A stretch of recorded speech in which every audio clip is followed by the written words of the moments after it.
Okay, the time is now 3 o'clock.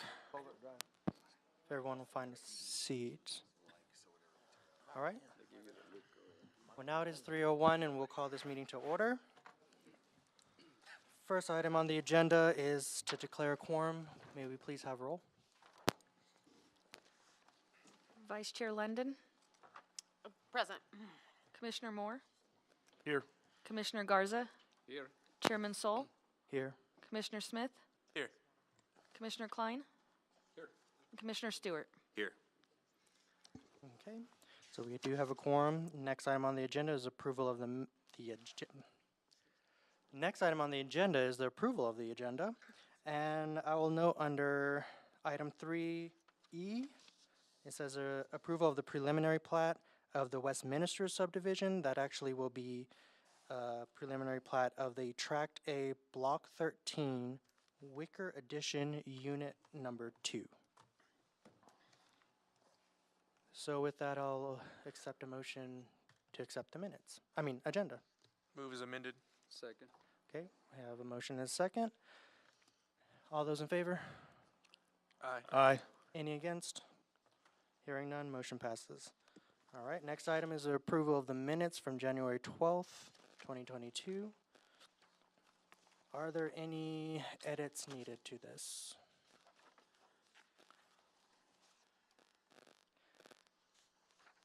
If there are none, I'll accept a motion. Motion is printed. We have a Second. motion and a second. All in favor? Aye. Any against? Motion carries. Seeing no old business, we will move to new business. Item A will be the approval of the preliminary plat of the Colonnade Village Unit Number 1. And is the applicant or someone, or actually I will go ahead and let staff speak first. Sorry, Chancho. Thank you. The request for approval of the Colonnade Village replat meets the standards of Chapter 17.65 and Appendix A of the city's Unified Development Ordinance and is consistent with the city's comprehensive plan. All adjoining property owners within 100 feet of the affected area were notified, with 0 responding in protest. There is no compelling evidence that there would be a threat to the public health, safety, and welfare, which is unique to the request, or proposed request, I'm sorry. All right, thank you. I do see Mr. Leidick in the audience. If Leidick or the applicant would like to come up and explain this to the commission, please do. You have to state your address, name and address, and be sworn in.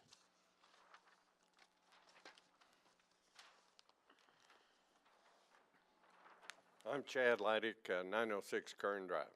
Do you swear and affirm that everything you will say today will be truthful? I do. Okay, thank you. Please go ahead. Well, thank you, Mr. Chairman. I know we've got a long agenda today, so I'll run through these as briefly as I can and kind of hit the high points.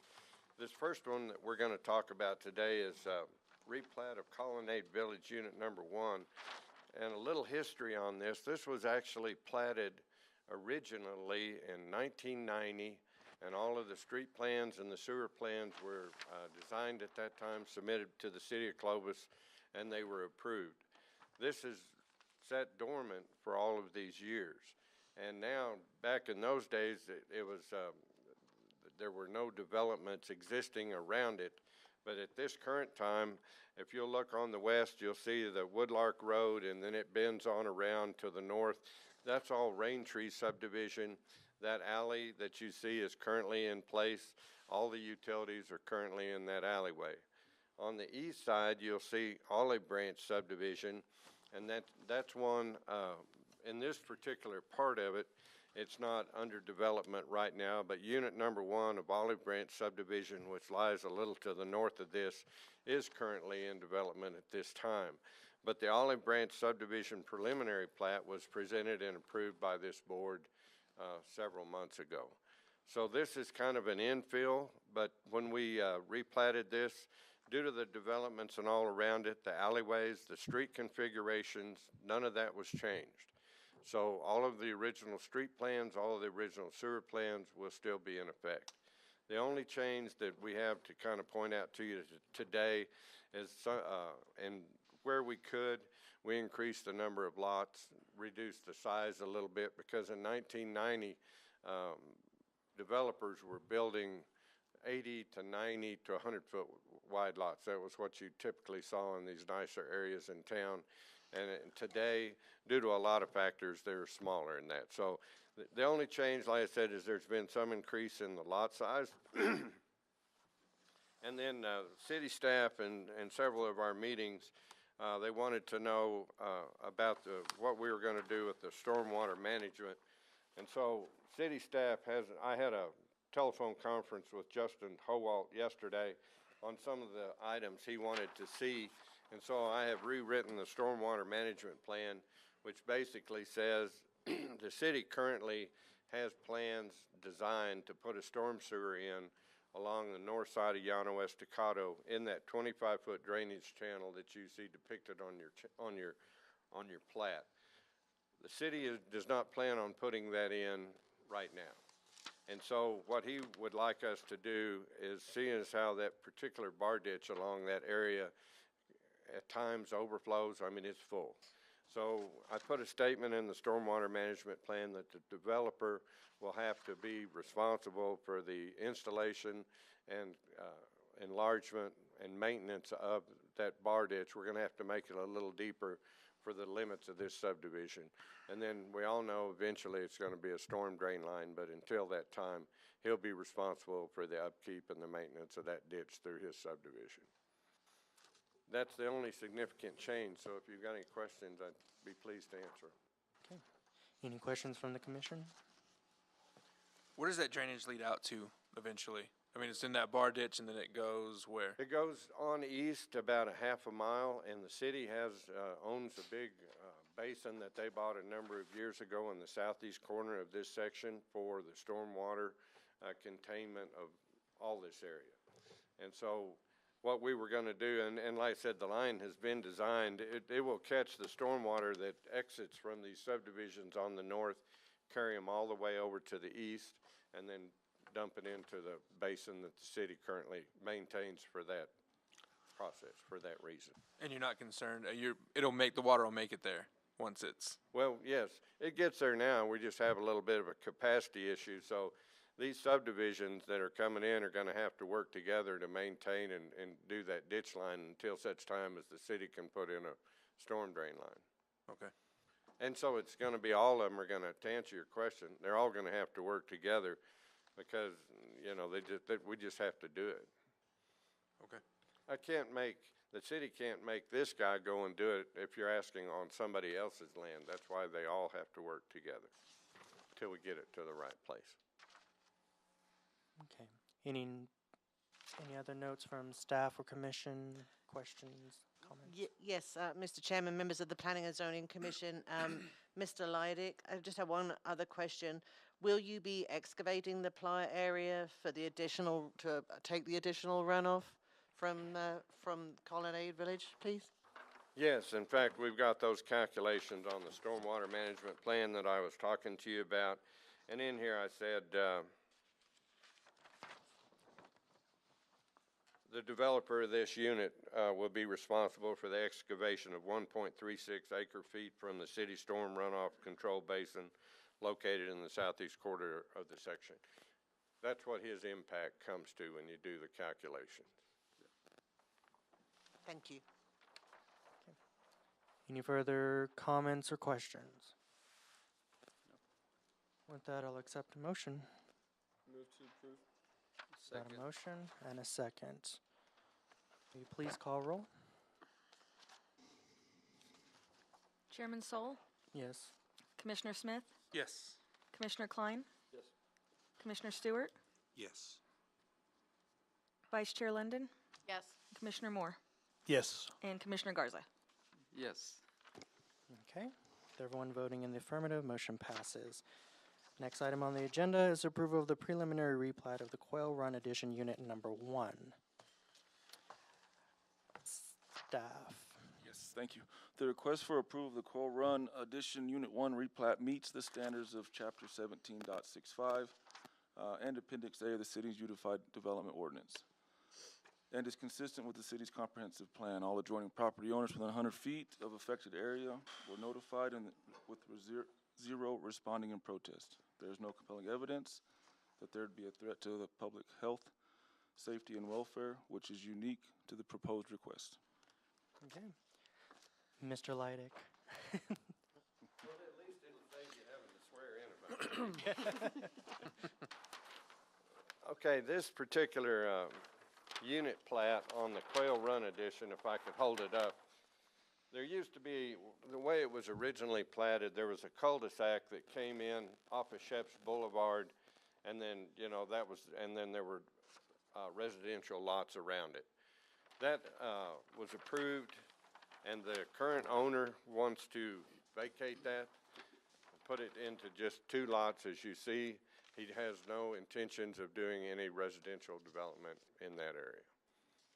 It'll be more of a, I think what he's looking to do there would be more of an industrial, commercial zone to where it's going to be, what do you call it, just a storage yard.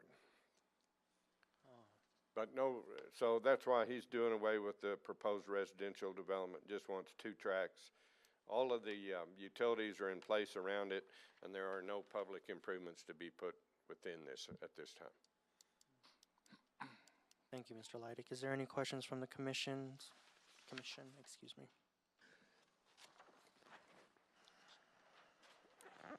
Hearing none, I'll entertain a motion. Second. I have a motion and a second. Will you please call roll?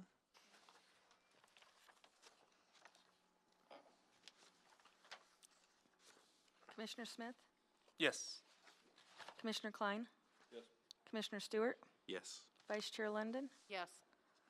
Commissioner Moore? Yes. Commissioner Garza? Yes. Chairman Sol. Yes. With everyone voting in the affirmative, motion passes. On to the next item. We have approval of the preliminary replat of the North Plains Mall subdivision. And I believe, well, Mr. Leidick again, if you would like.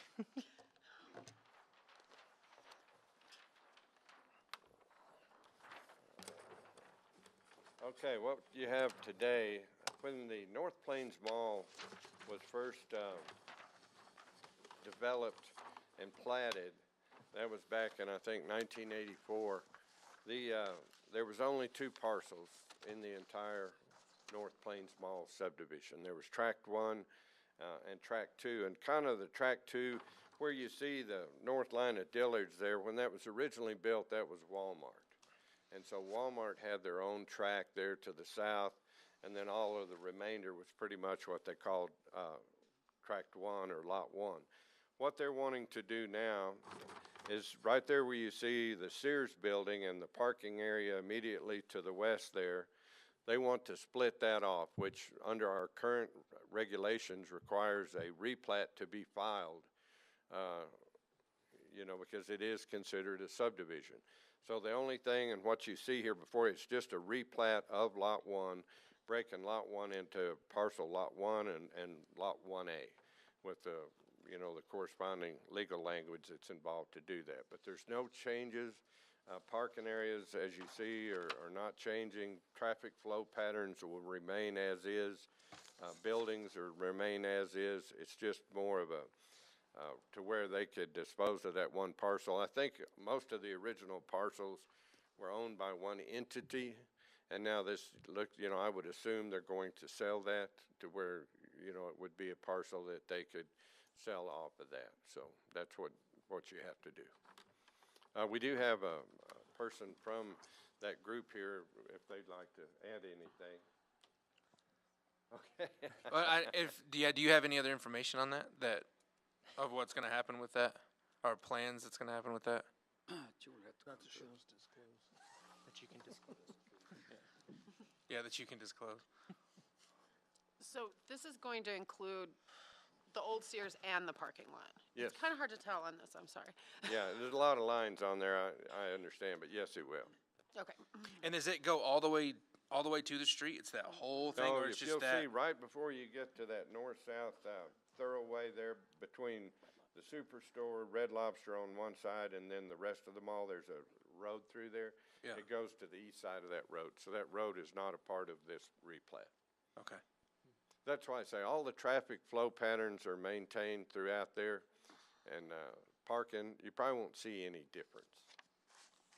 Until they build something. Yeah. And it's not a Target, is it? Big enough.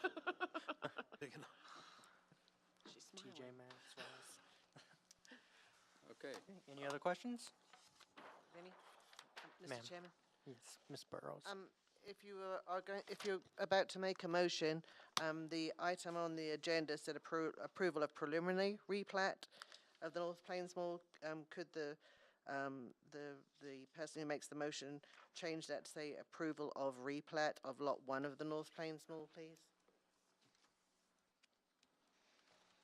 This is not a preliminary replat, correct, Mr. Luddick?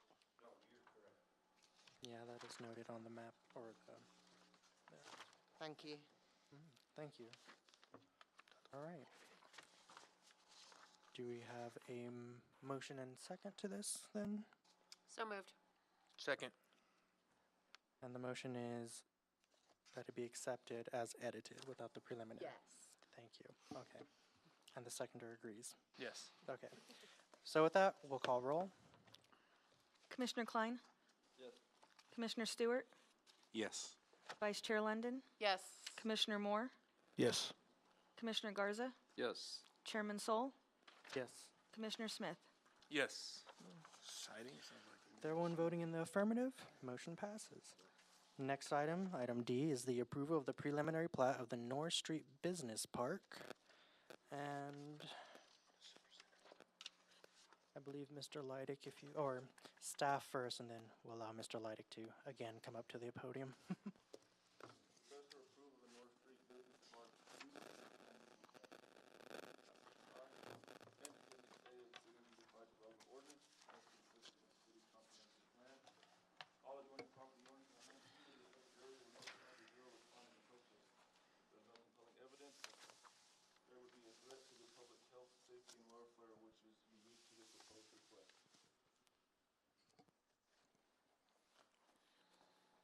Thank you, Mr. Chancho. Mr. Leidick, would you like to explain this to us? Okay. Well, this one's a little different. This area, we're talking south of 7th Street to the east of North Street to the north of Grand Avenue, and then the drainage channel that goes through that area is basically on the easterly boundary of this area we're going to talk about. It's about 40 acres, 41 acres, or excuse, yeah, 41 acres, somewhere in that area. And it's being proposed as a total commercial general business park. We're not looking to have residential in there, even though you could put residential in there. It's being zoned for commercial usage. Right now, I only know of one development that is proposing to go in there, and that will be on Lot 5, if you can see right there. And so when we started talking with city staff about what about stormwater retention, what about access to Norris, various things like that, until what we've decided kind of put on the plat and all is every individual development as it occurs will have to present its own stormwater retention plan, its own access plan to the city, because until we know what some of those developments are being proposed, we can't really come up with requirements on what we're going to put on those tracks. So as you can see, the tracks are large. 200-foot frontage is in normal, and some of them go back, 1,000 feet. So the utilities that will serve this, we do have city sewer that's available to all tracks or can be extended to all tracks. We have water, power, and the other utility services immediately adjacent to this area that can be extended once we know what the needs and uses are going to be. So this is a preliminary plat because this is the only information we really have pinned down at this time. And what I anticipate will happen, and I know it's going to happen on the one development we've talked about, that will come to you at a later date as a final plat of, say, Unit 1 within this area, to where we'll be able to answer more definitively some of these kinds of questions. But right now, you know, we can pledge that we can get all the utilities. We can pledge that we can take care of all the surface runoff. We have arterial roadways existing on 2 of the sides, so traffic is going to be easy to take care of. So I think we're, you know, in this particular instance, we've gone and probably done about all we can at this time. But I do think that this makes this available for the sale of some of these tracts. As you know, originally this was all a part of what they call the Fossil Bend subdivision, which was one that was done a number of years ago, but never made it past the preliminary plat process. So this will actually come in place of that. If you remember, a lot of the Fossil Bend subdivision was hampered by being in a floodplain, and so development just never took off. This particular portion of this is really basically all out of the floodplain, and so it will be able to promote development within this area. So I think it's a good thing to have. Is there any questions I could answer? Commissioners? How big is lot 5? Lot 5 is 1.24 acres. And since this is a business park, I know you said that utilities are there, is there like a broadband infrastructure as well to provide internet to anything that were to situate into this area? Say again, sir, I'm sorry? Is there any broadband or internet infrastructure to support the businesses that might locate into this area? I can't answer that. Okay. It seems like we've seen significant activity in that area with some of those crews when they've been in town putting those lines up and down North Street, but whether they're right in this particular one, I'm not sure. Okay. Yes, Ms. Burrows? Mr. Chairman, members of the Planning and Zoning Commission, Mr. Leidick, would you talk about the Grand Avenue through the area, please, and the discussions we had yesterday, if you don't mind? No, that'd be fine. As you see, Grand Avenue is shown on this drawing to be an 80-foot right-of-way that not only extends through this subdivision, but if you'll look, it extends going into the adjoining property to the east of the drainage channel. And a number of years ago, we had people that were wanting to develop in this area, and there was a lot of conversations that were held between the city and the developer, and they finally said that for Grand Avenue to go through, there's going to have to be a bridge over the Ingram Channel. And of course, that kind of was one of the factors that kept that development from occurring.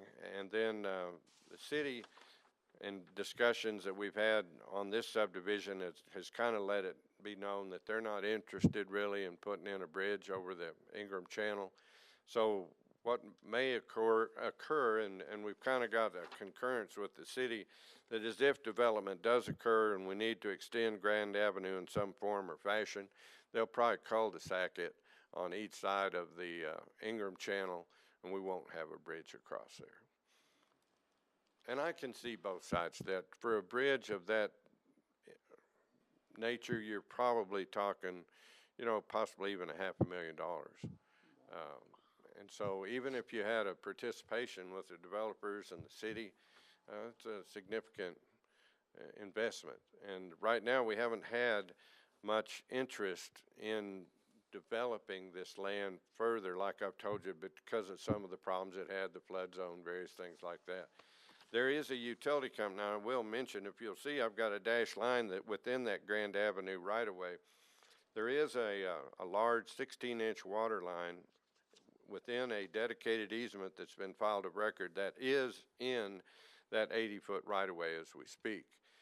And so they can continue, of course, to have that easement across there, and should the city ever choose to put a street in there, it would be in that location. But we just don't know. I've shown it on this plat, the preliminary plat, but whether that will come to fruition or we might have to replat that at a later date, that's all we can do right now. And so there's the floodplain still exist in this? Yes. And is it more on, you said, because the lot 5 is out of it, correct? Yeah, the most of the floodplain is to the east of the Ingram Channel. When the city bought that, when the city started making stormwater improvements this area, the map started shrinking down, and so more of this area came out of the flood zone, but the area to the east of that Ingram Channel still has a significant amount of it in it. That's what I was gonna ask, how much of that, but, okay.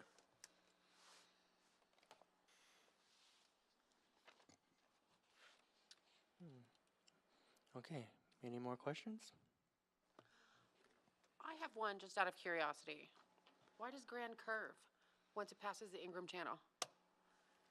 Well, I can answer that. You Great. know, if you go another half a mile to the west, you hit Sheps Boulevard.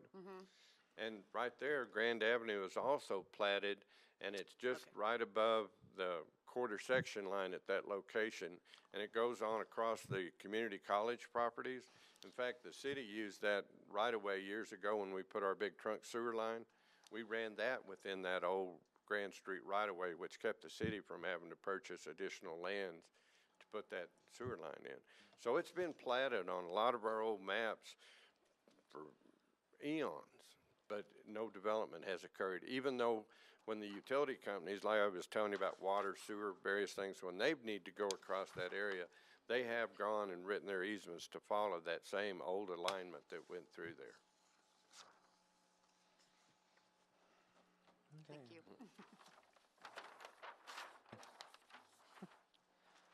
All right, any further questions? Move to approve. Motion from Commissioner Moore and a second from Commissioner Klein. May we have roll call? Commissioner Stewart, Yes. Vice Chair London, Yes. Commissioner Moore, Yes. Commissioner Garza, Yes. Chairman Sol, Yes. Commissioner Smith, Yes. and Commissioner Klein. Yes. With all voting in the affirmative, motion passes. Next item on the agenda, item E, is the approval of preliminary plat of the Tract A, Block 13, Wicker Addition, Unit Number 2, Subdivision. Let's flip through this. Staff. Thank you.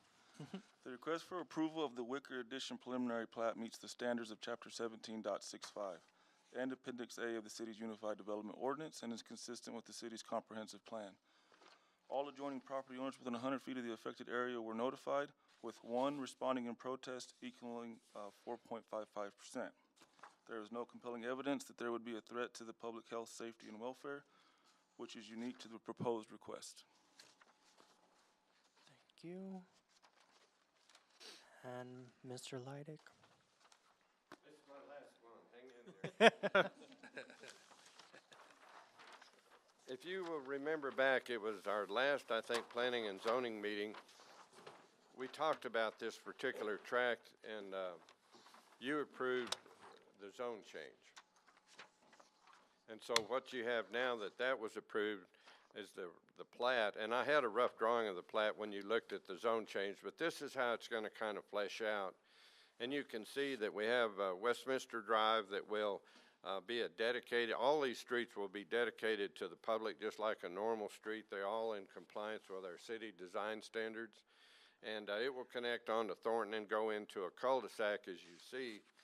And we have ability to tap a major water line, a trunk water line in Thornton. We'll run a water line over here to put a fire hydrant in this area, which will be able to provide the gallons per minute that's required.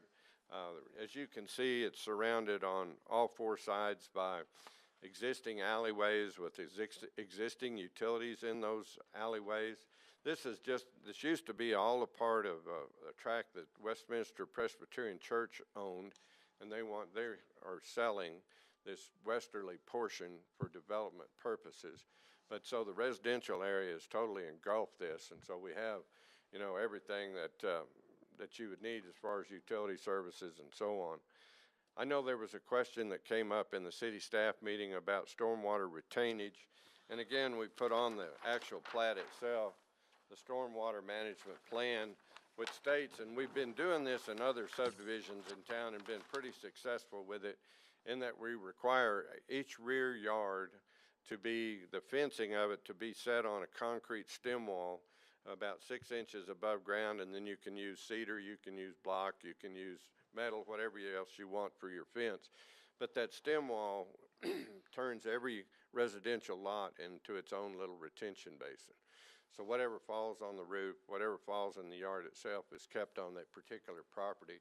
And it does significantly reduce the impact that makes it to the street and then on out. And as a part of the stormwater management plan, what runoff reaches Westminster Drive will exit onto Thornton Street. It goes down Thornton Street to where it eventually makes its way into the Green Acres Park.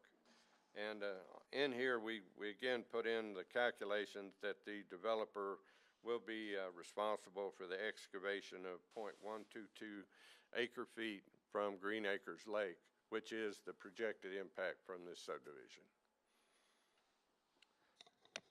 Thank you. Do we have any questions, comments? Mrs. Burrows? Yes, thank you, Mr. Chairman, members of the Planning and Zoning Commission. Mr. Silvers, could you speak about Chad, Sladic, could you talk about the turning radius there for in the cul-de-sac for fire access, please? Yeah, the fire chief and I have discussed this on a number of occasions.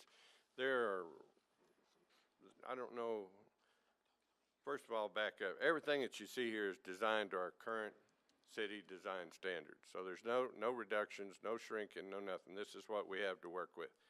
They have a recommendation that they would like a 96-foot diameter turnaround. Well, if you look at this, the radius on this cul-de-sac is 50, so it's a 100-foot right-of-way. Now, the street itself is a 40-foot bulb.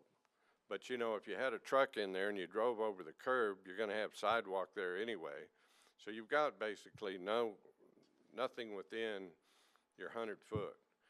And my response has always been, and I hope if the city decides to change and make these bigger, fine.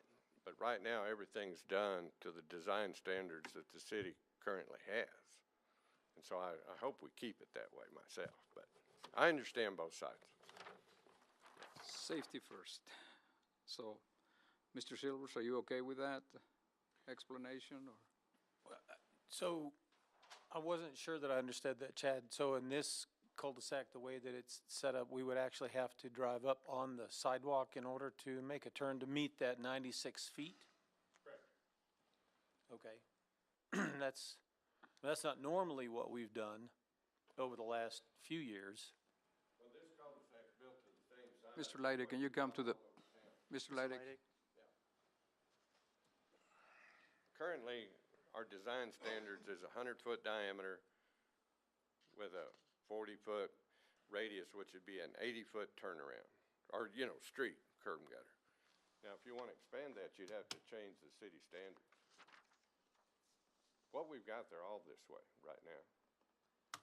Well, I thought we covered this in the past to where, I mean, it's always come up, but the appendix that we have in the fire code that addresses the cul-de-sacs, that's why we have some of the designs, the 120-foot hammerhead or the 96-foot diameter cul-de-sac, just because of some of our trucks need that in order to be able to make that turn. And Well, it's you'd not, have to, and I understand where you're coming from, but you'd have to change the design standards to make it something that everybody's got to follow. well, that's all I'm saying is I thought we had done that years ago. No. And all of the cul-de-sacs have had this done one way or the other. No, they're all 50-foot radius. Okay, well, if there's any way we can adjust it to meet this, we would be very Well, I appreciative. don't want to. I want to stay with whatever the city design standards are. If you want to change them, then I think we need to have some group meetings and get everybody's input. And then, you know, whatever's decided is decided. But I'm not going to go out and just start changing things when they're not in the design standards. Well, then I think we probably ought to have some meetings then, because this has not had a change since the 2003 fire code adoption. And we've adopted, this has been the same for about 15 or more years. Yeah. I Well, thought that's we the- were following this. No, that's what we'd have to do. That's the steps would be required. And I want to make sure that I'm clear on this whenever you talk about the trucks, making this turn.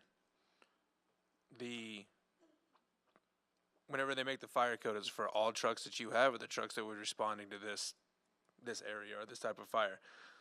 Typically, You know what I'm saying? yes, typically these are designed for the largest vehicle that we have, which we have two now, two ladder trucks. Yeah. This is a commercial area as far as the number of homes that we would get a response based upon Station 2. That's our ladder 2 truck. So that's the reason why we have been following these. We've had truck 1 for a long time, which is our 105-foot ladder, the big red one. And then the yellow one, which isn't quite 105, but it still requires or needs that space.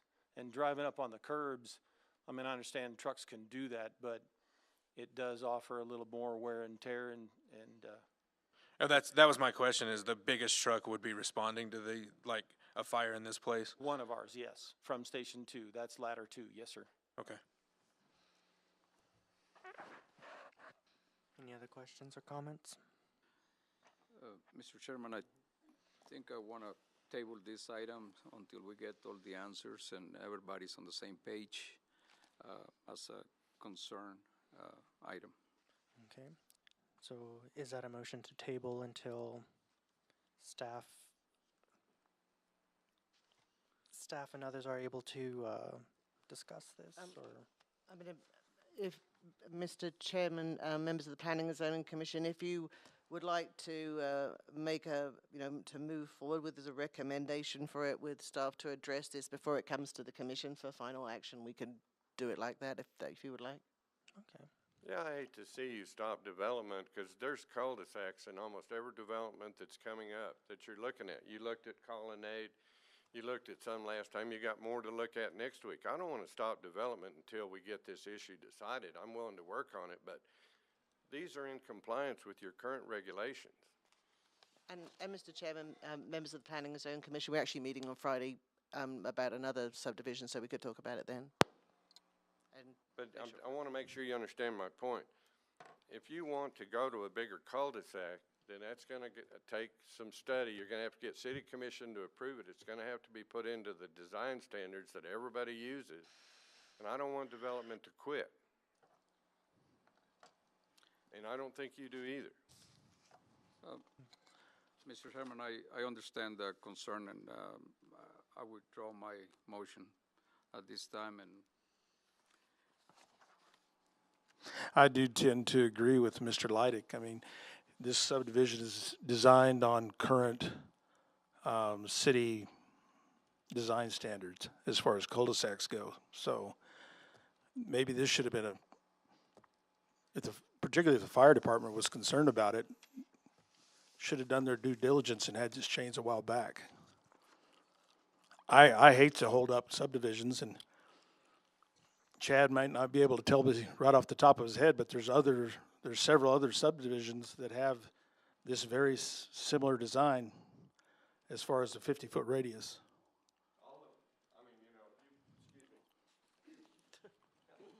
If you've got a cul-de-sac in town, they're all built to that standard. And as long as I've been here, they've been built to that standard.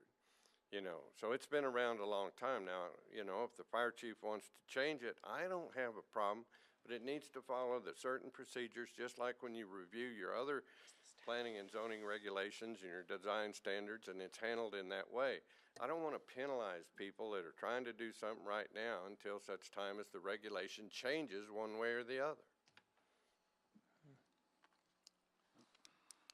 All right. Yes, sir. I'm in agreement with Chad in the sense of we ought to design things and build them in accordance with everything that we have adopted. Absolutely. My understanding was, since there is a city ordinance that has adopted the fire code and has done that for 3 additions,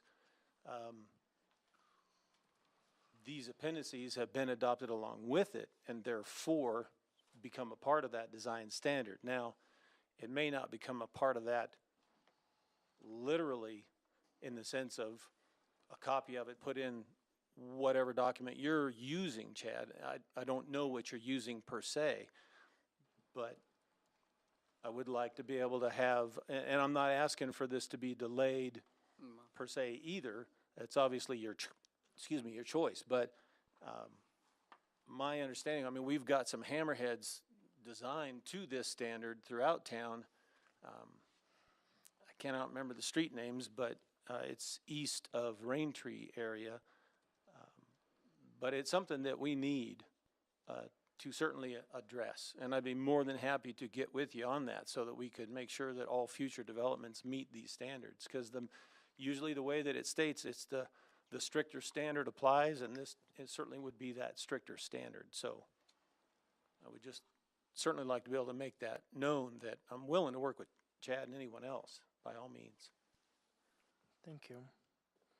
Any other questions? I have a question. So we had one protest, is that correct? Is that protest in the audience today that would like to speak on their position? Sir, would you like? No? Okay. You don't want to speak? Thank you. All right. And I do have one question for city staff. Since it involves the ordinances, and it seems like some things are contradictive, has this been given to council to look over? Mr. Chairman, members of the Planning and Zoning Commission, yes, yes, he received a copy of the package. And he had no comments towards it? I have not received any at this time, thank you. All right. Any other questions or comments? Anyone from the audience? With that, I will accept a motion. Make a motion to approve. Oh, yes, sir. Sir, Sir, if you're going to speak, You need you have to come to come the up. podium, sir, Yeah. and give your name and address for the record, please. Yes. Any I other- thought it wasn't that important. Oh, My name is Stephen Smith. I live in 901 Collins. Okay. Do you swear and affirm that everything you will say will be truthful? Absolutely. Okay. Go ahead, sir. Yeah, I just had I didn't, I got a letter in the mail, and I thought I was here. I was going to sell my house or something. Yeah, I was like, had to move out, because it says zoning, and I said, man, I guess they're going to develop something big, and I was going to sell. I was kind of happy.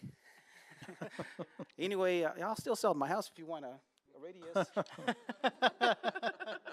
I'll give my house up. But anyway, I got the letter. See, I don't know what's going on, so that's why I'm here. I didn't know there was I guess some neighbors told me that they're going to develop a apartment complex behind my house or something, right? A duplex. I don't know exactly how. I really don't. I'm not protesting, but I mean, are they going to have a swimming pool? No. But what are they going to do?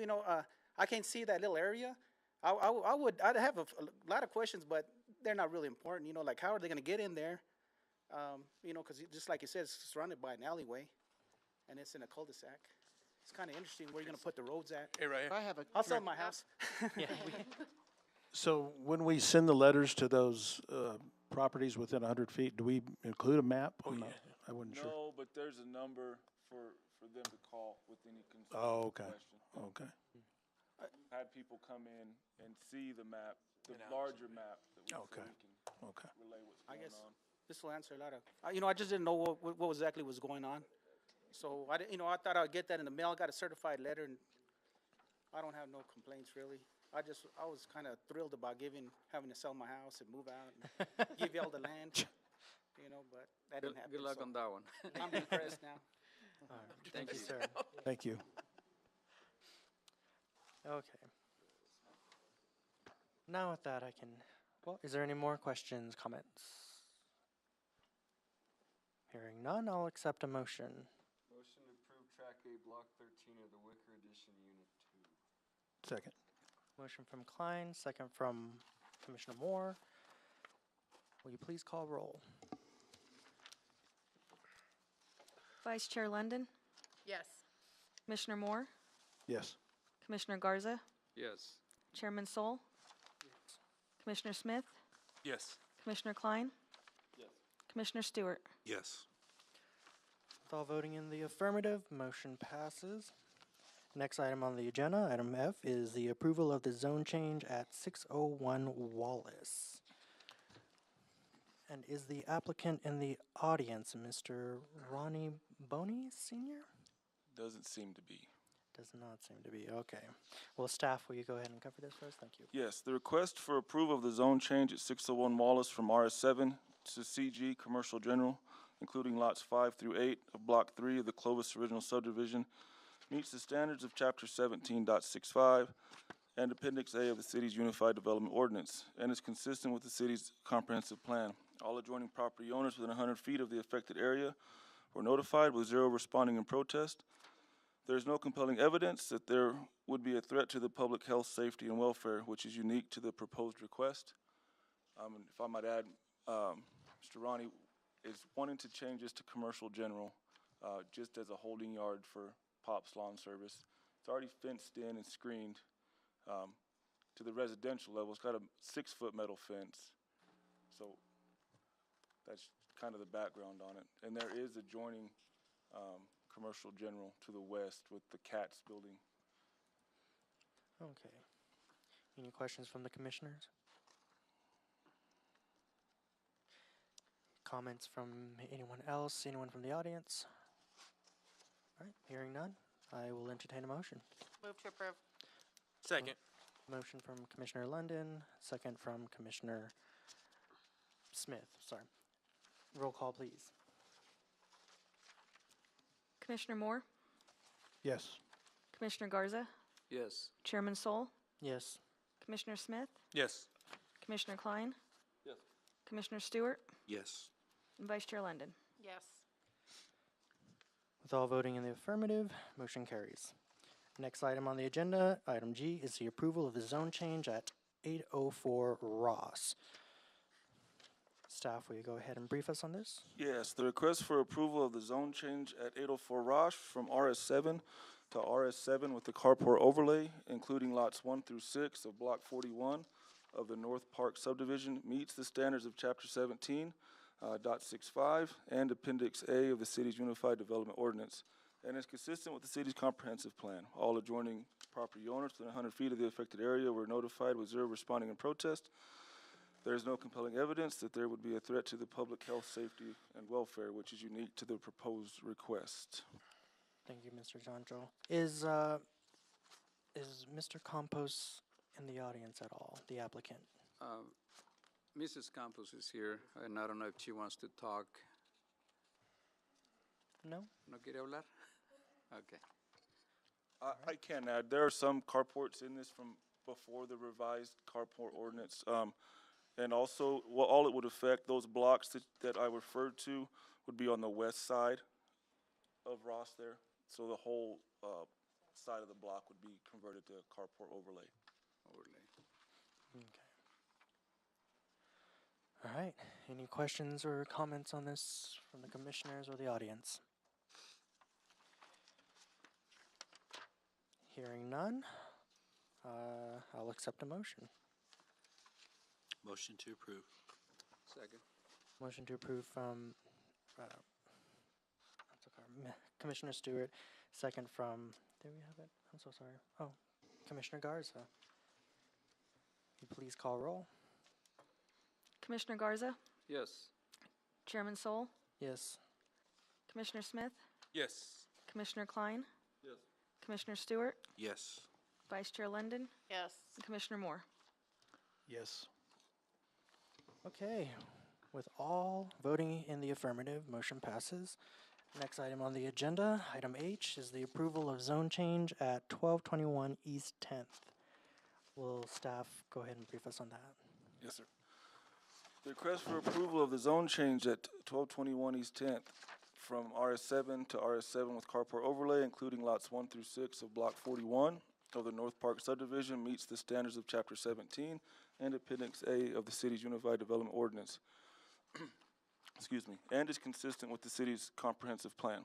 All adjoining property owners within 100 feet of the affected area were notified, with 0 responding in protest. There is no compelling evidence that there would be a threat to the public health, safety, and welfare, which is unique to the proposed request. And much like the last one, it would just be the west side of that block. going down Ash Street would change to carport overlay. Okay, do we, well, And the applicant is not in the audience. okay. All right, any questions from the commissioners?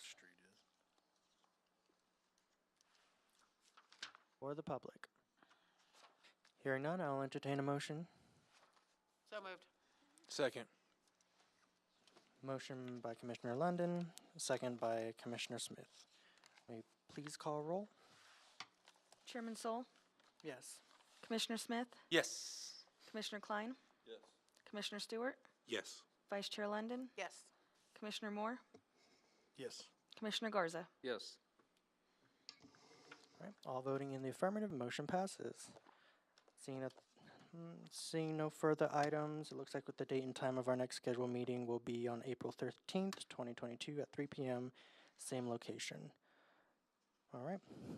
Seeing no further action to be taken, meeting adjourned.